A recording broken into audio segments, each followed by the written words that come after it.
Welcome students. Today we are starting the chapter heights and distances from the main topic applications of trigonometry, chapter number 9 from NCERT book. Students, it is an application of trigonometry that how we can relate the heights and the distances, means how we can measure the heights of some distant objects. जो objects हमसे दूर हैं उनकी height हम कैसे calculate कर सकते हैं, वो कंसेप्ट यहाँ पर क्लियर किया जाएगा। तो उस कंसेप्ट को क्लियर करने के लिए हमें दो बातों को समझना बहुत जरूरी है। नंबर वन, पहली बात है कि अगर हम किसी ऑब्जेक्ट को, अगर यहाँ पर ऑब्जर्वर है और यहाँ पर ऑब्जेक्ट है, तो जब ऑब्जर्वर ऑब्जेक्ट को देखेगा तो एक एंगल बनेगा, ये कहलाती है लाइन ऑफ साइट।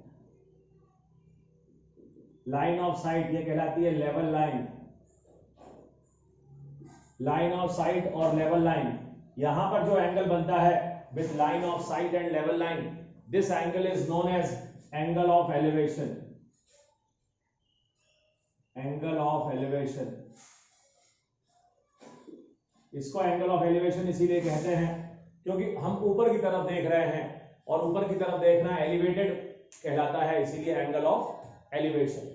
दूसरा केस हो सकता है कि जब रिवर्स कंडीशन हो, ऑब्जेक्ट यहां पर हो और ऑब्जर्वर यहां हो। जो ऑब्जर्वर है वो यहां पर है, इस पॉइंट पर है, और ऑब्जेक्ट यहां पर है। इस केस में आपको लेवल लाइन यहां बनानी पड़ती है।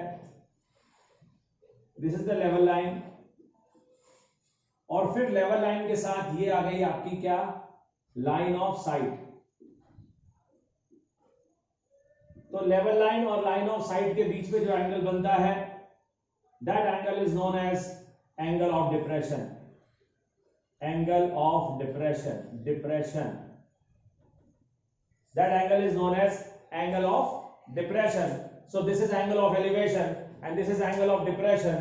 So angle of elevation is formed when we see the object which is above us. Observer is below the object, so it is called angle of elevation. When the object is below the observer, then it is called angle of depression. Angle of depression means नीचे की तरफ हम देख रहे हैं, जब हम नीचे देख रहे हैं डिप्रेस्ड हैं, तो इसीलिए एंगल ऑफ डिप्रेशन।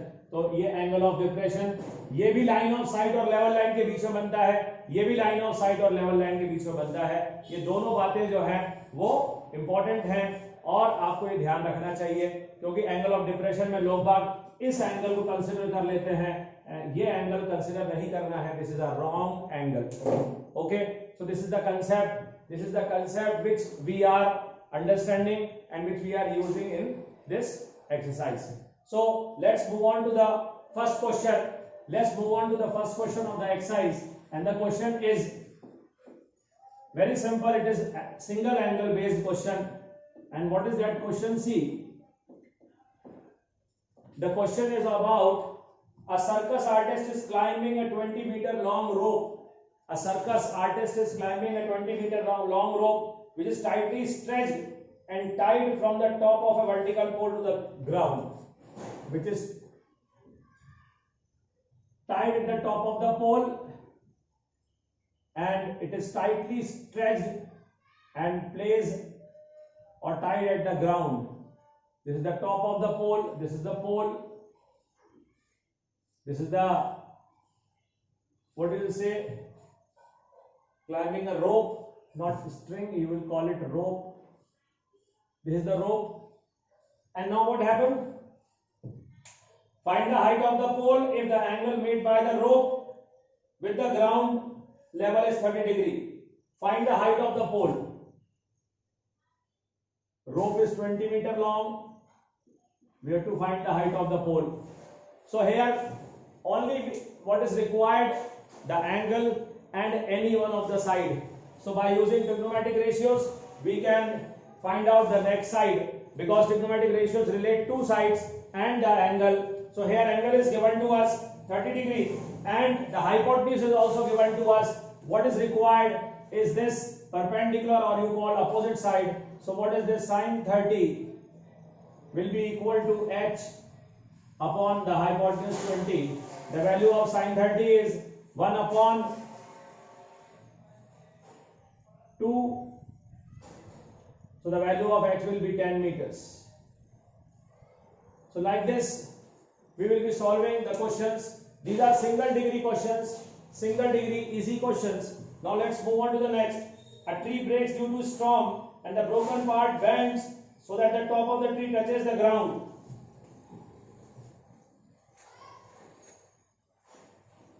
ये एक्चुअल हाइट थी ट्री की,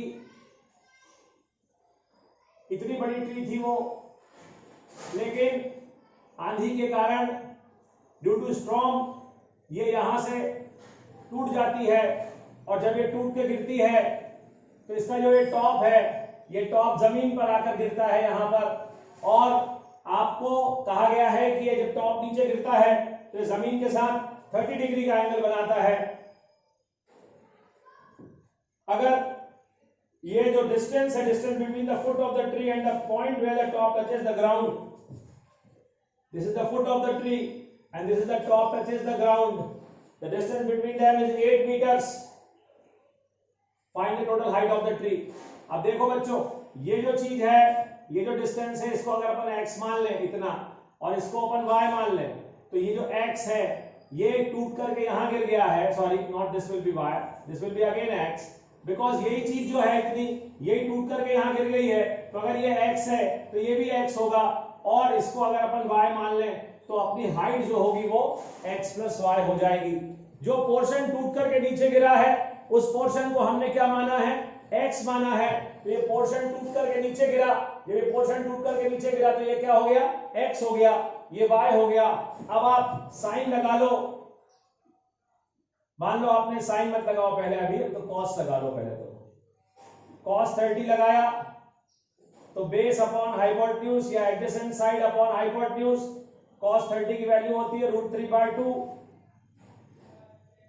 तो x की वैल्यू हो गई 16 अपॉन √3। उसी प्रकार से हम क्या करेंगे, tan निकाल लेंगे, tan 30 is equals to y upon 8, tan 30 आपको याद होगा opposite side upon adjacent side या perpendicular upon base, tan 30 is 1 upon √3। इस तरह से y की वैल्यू आ गई 8 upon √3।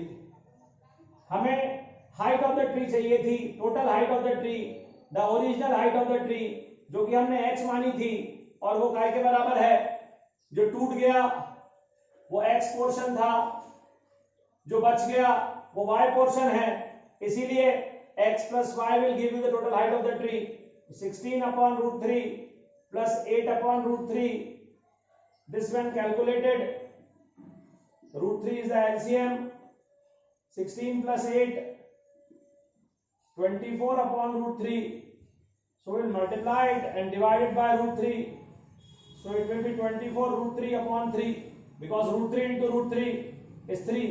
So the final answer is, the height of the tree is 8 √3 meters. The total height of the tree will be 8 √3 meters. तो इस तरह से इस क्वेश्चन को अपन करेंगे। पहले हम सबसे पहले तो ये कैलकुलेट कर लेंगे कि सबसे पहले हम डायग्राम बनाएंगे, डायग्राम में बता देंगे कि भाई ये ट्री की ओरिजिनल हाइट थी, लेकिन आंधी चलने के कारण ये टुकड़ा टूट करके इस तरह से गिरा कि इसका जो टॉप था वो यहां टकरा गया। तो अब अपन इसको x मान लें और इसको y मान लें, तो ये total height of the tree मानी जाएगी। जो अभी भी खड़ा हुआ है, जो पार्ट ट्री का अभी भी खड़ा है और जो पार्ट गिर गया है, उन दोनों को अगर जोड़ देंगे तो हमें हाइट ऑफ द ट्री मिल जाएगी। तो इसीलिए हमने इस डायग्राम को इस प्रकार से बनाया, cos 30 लगाया, बेस अपॉन हाइपोटेन्यूज, x की वैल्यू आ गई, फिर tan 30 लगाया, परपेंडिकुलर अपॉन बेस, तो y की वैल्यू आ गई। जब दोनों आ गई हमारे पास x और y की वैल्यू, तो हमने दोनों वैल्यूज को जोड़ दिया, क्योंकि उनको जोड़ने से हमें total height of the tree मिल जाएगी। तो इस तरह से हम height of the tree calculate कर रहे हैं। Very important question. Now let's move on to the next. A contractor plans to install 2 slides for children to play in a park. एक कॉन्ट्रैक्टर है, वो 2 स्लाइड्स लगाना चाहता है पार्क में बच्चों के खेलने के लिए। For the children below the age of 5 years, she prefers to have a slide whose top is at a height of, she prefers the top at the height of 1.5 meters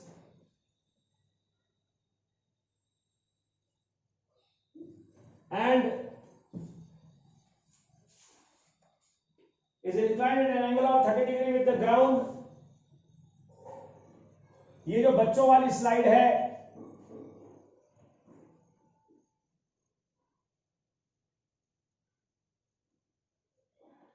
ये जो बच्चों वाली स्लाइड है, ये 1.5 की height पर बनी है। 1 हाइट कितनी, इसकी मैक्सिमम हाइट 1.5 है और फिर ये कहां तक आई है, जमीन तक आई है और ये एंगल ऑफ एलिवेशन वहां पर बना रही है 30 डिग्री। ठीक उसी प्रकार से बड़े बच्चों के लिए एक स्लाइड बनाई है, उसकी हाइट है 3 मीटर्स और ग्राउंड के साथ वो 60 डिग्री का एंगल बनाती है। और ये पूरी हाइट कितनी है इसकी, total height is 3 meters. What we have to found? We have to found the what should be the length of the slide in each case? Length of the slide. अब आप कह रहे होगे सर ये एक ही जगह क्यों बनाई दोनों स्लाइड? तो वो कॉन्ट्रैक्टर है, वो अपने पैसे बचाना चाहेगी तो वो एक ही वॉल खड़ी करेगी और उसी वॉल के इस तरफ एक स्लाइड बना देगी और इस तरफ एक स्लाइड बना देगी। उसको दो स्लाइड्स के लिए अलग अलग दो वॉल्स बनाने की जरूरत नहीं पड़ेगी, इसीलिए वो इस तरह से बनाएगी, ऐसा अपना अनुमान है। Now length of the slide चाहिए आपको ये लेंथ चाहिए, means we are going to calculate the hypotenuse part and the opposite side is with us, so sin 30 will be equal to, sin 30 के लिए वाला ट्रायंगल लेंगे 1.5 upon x, sin 30 is 1/2, 1.5 upon x, so the value of x will be 3 meters. So in the first case the length of the slide will be 3 meters, then again sin 60 and the opposite side is 3 meters upon, we call it y, so y sin 60 is √3/2 is equals to 3 upon y, so the value of y will be 6 upon √3. We will multiply and divide by √3 so that you will get the value of y equals to 2√3. So in the first case the length of the slide is 3 meters and the second case the length of the slide is 2√3 meters. So in this way we can have the value of the length of the slide. One more question is there which is based on single degree. They are asked in the examination, but they are required because to understand the concept these questions are very important. Concept को समझने के लिए ये सवाल बेहद important है कि कैसे हम ट्रिग्नोमेट्रिक रेशियो लगाते हैं, कहां पर साइन लगेगा, कहां पर tan लगेगा, कहां पर cos लगेगा, वो हमारे समझ में आता है। So let's move on to question number 4. The angle of elevation of the top of a tower from a point on the ground which is 30 meters away from the foot of the tower is 30 degree. The angle of elevation of the top of a tower. अब देखिए ये है tower, the angle of elevation the top of the tower, इसका angle of elevation कहां से, यहां से, इस पॉइंट से टॉवर के टॉप का एंगल ऑफ एलिवेशन ये देखिए इस प्रकार से, ये है लाइन ऑफ साइट, यहां पर एंगल आया 30 डिग्री जो कि एंगल ऑफ एलिवेशन कहा गया है और ये 3 मीटर की दूरी पर है, means the observer is observing the top of the tower from a point on the ground which is 30 meter away from the foot of the tower. ये टॉवर का फुट है, लैंग्वेज को समझना पड़ेगा, ये टॉवर का फुट है, tower के फुट से 30 मीटर की दूरी पर खड़े होकर के वो टॉवर के टॉप को देख रहा है और टॉवर का टॉप जो है वो एंगल ऑफ एलिवेशन कितने का बना है, टॉवर के टॉप के लिए एंगल ऑफ एलिवेशन कितने का बनाएगा, 30 डिग्री का। आपको हाइट ऑफ द टावर निकालना है, तो अपन ने यहां पर लगा दिया 1030 और 1030 हो गया h/3। 1030 1/√3 होता है, तो इसीलिए ये हो गया h is equals to 3/√3। so the value of h will be √3 meters। so इस प्रकार से ये कैलकुलेट करेंगे अपन और इसे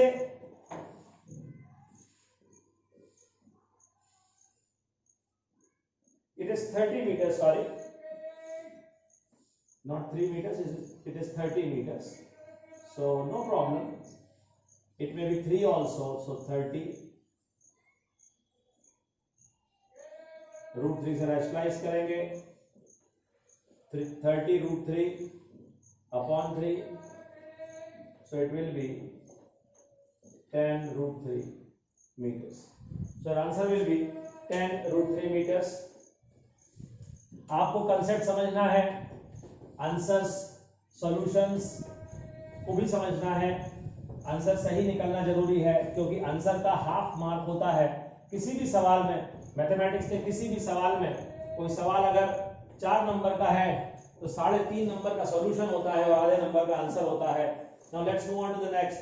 अ kite is flying at a height of 60 meter above the ground. The string is attached to the kite, is temporarily tied to a point on the ground. The inclination of the string with the ground is 60 degree. Find the length of the string, assuming that there is no slack in the string. A kite is flying at a height of 60 meters. A kite is flying at a height of 60 meters. ये यहाँ पर आपकी जो kite है वो इस जगह पर है। A kite is flying at a height of 60 meters. A kite is flying at a height of 60 meters on the ground. A string is attached to the kite, is temporarily tied to a point on the ground. ये जो kite की string है इसको temporary ground पर किसी point पर लगाया गया है और the angle of inclination with the ground is 60 degree. The angle of inclination with the ground is 60 degree. What we have to find here, we have to find the length of the string if there is no slack in the string। no slack in the string मतलब वो tight है, एकदम बिल्कुल सीधी है, वो इस तरह से नहीं है। जो स्ट्रिंग है वो इस प्रकार से नहीं है। जनरली आपने देखा होगा ऐसी होती है, स्ट्रिंग पर एयर प्रेशर पड़ता है तो वो इस तरह से वो हो जाती है, झुक जाती है। लेकिन वो कह रहा है नहीं, स्ट्रिंग में कोई भी स्लैग नहीं है। तो अपन लगाएंगे sin 60। क्यों? क्योंकि अपोजिट साइड और हाइपोटेन्यूज की बात हो रही है, इसीलिए sin 60 जो कि √3/2 होता है 60/x। so the value of x will be 120/√3। √3 से मल्टीप्लाई डिवाइड करेंगे और ये हो जाएगा 120 √3/3, so it will be 40 √3। so we got the value of x, the length of the string is equals to 40 √3 meters। now let's move on to a question number 6। it is of double degree। here we have how many? 2 degrees we are having, 2 different angles we are having। so how we solve these questions? see, now these are the questions which are important from the examination point of view, so you must be attentive, listen carefully what I am telling you, know the concept and then solve it। तो शुरू कर रहे हैं हम। अब 1.5 meter tall boy is standing at some distance from a 30 meter tall building।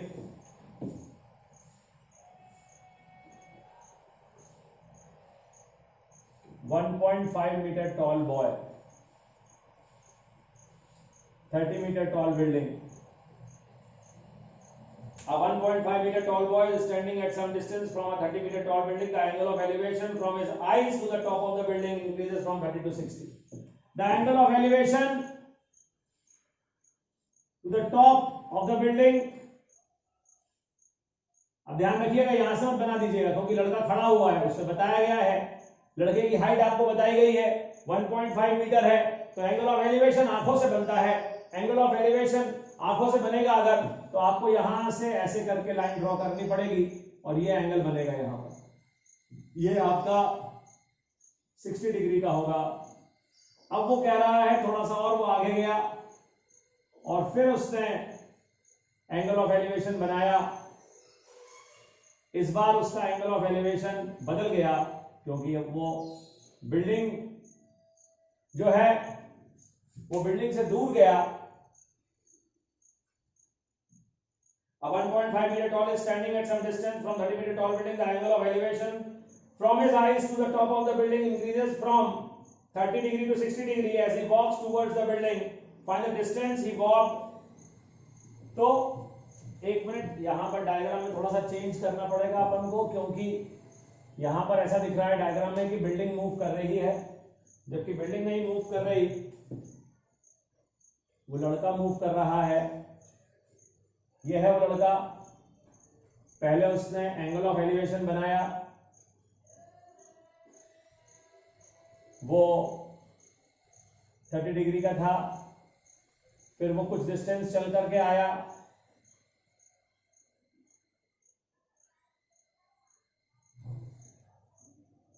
कुछ distance वो चल करके आया और अब उसने जो एलिवेशन बनाया वो 60 डिग्री का है। लड़के की हाइट 1.5 मीटर है, ये भी 1.5 मीटर होगा। बिल्डिंग की टोटल हाइट जो थी वो 30 मीटर्स थी, तो ये जो हाइट बची यहां पर, ये कितनी बची? 28.5।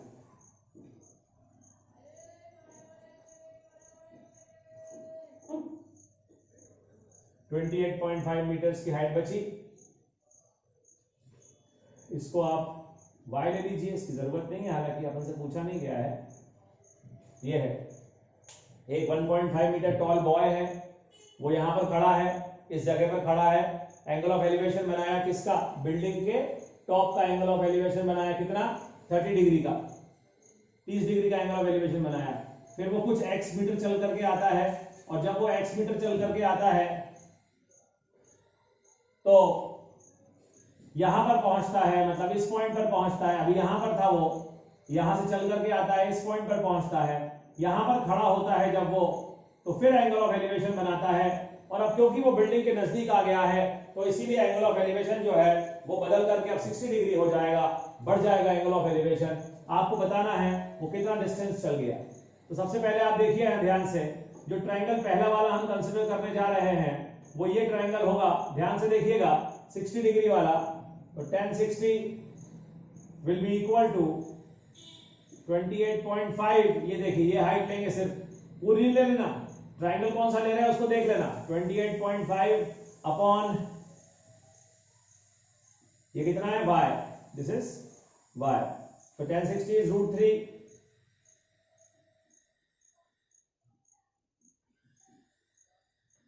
So the value of y will be 28.5 upon √3. So this is the value of y we will get it. Now tan 30. When you will take tan 30, then this complete triangle you will be taking. ये पूरा triangle जो है, बड़ा triangle जो है, इस triangle को हम कंसिडर करेंगे। जब हम tan 30 लेंगे तो कितना आएगा? फिर वो 28.5 upon x plus y। tan 30 is 1 upon √3, 28.5 upon x plus y. So x plus y will be 28.5 √3। इस 28.5 √3 को अगर हम √3 से ऊपर नीचे मल्टीप्लाई करें तो हो जाएगा 28.5 √3 upon 3, that is 3 9 जा 27, so 9.5 √3 y की वैल्यू आई। थोड़ा सिंप्लीफाई कर लिया तो y की वैल्यू कितनी आ गई? 9.5 √3। तो हमें कितना डिस्टेंस ट्रेवल करना है? x plus 9.5 √3 is equals to 28.5 √3. x will be equal to 19 √3 meters. So that person has traveled a distance of 19√3 meters from that point. 19√3 meters उसने ट्रेवल किया है डिस्टेंस उस पॉइंट से. Yes, it is 19√3. Now let's move on to the next question. From a point on a ground, the angle of elevation of the bottom and the top of a transmission tower fixed at the top of the tower is 20 meters. 20-meter high building are 45 degree and 60 degree respectively. From a point on the ground, the angle of elevation of the bottom and the top of a transmission tower.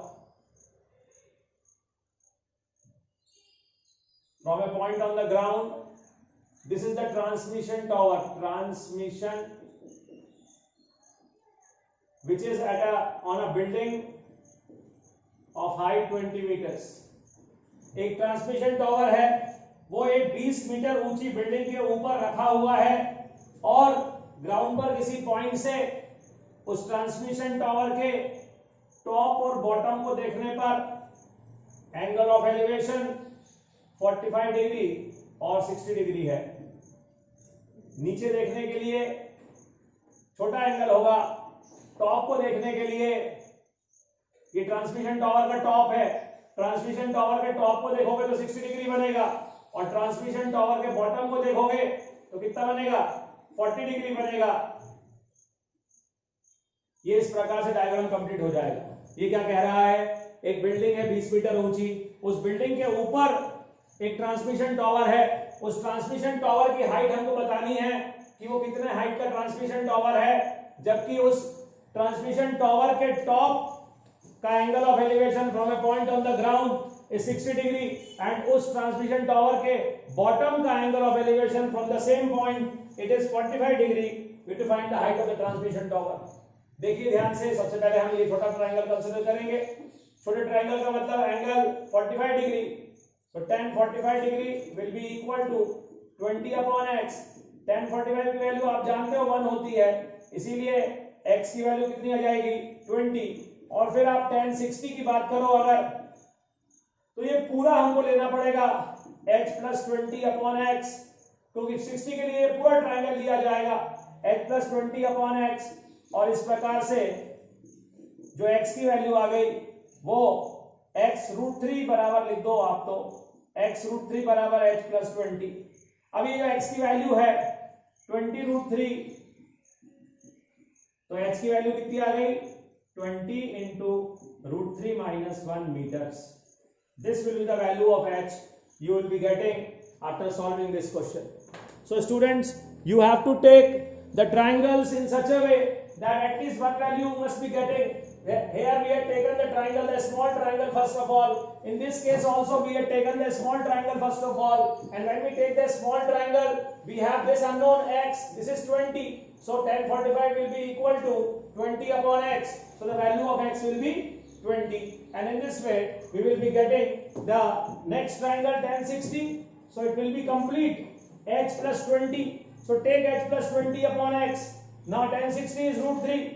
So h plus 20 upon x, then x√3 cross multiply, the value of x was 20. So 20√3 is equals to h plus 20 and finally you will get the value of h equals to 20 into √3 minus 1. बहुत important सवाल, अच्छे से तैयार कर लीजिएगा, examination में आने की बहुत संभावना है. ये जो टाइप है ये बड़ी ही इंपॉर्टेंट टाइप है. तो अपन अब आगे बढ़ते हैं. आगे बढ़ने से पहले समझ लें इसको अच्छे से. This was question number 7. सो इस वीडियो में बस इतना ही स्टूडेंट्स, बाकी नेक्स्ट वीडियो में. Thank you, have a nice day.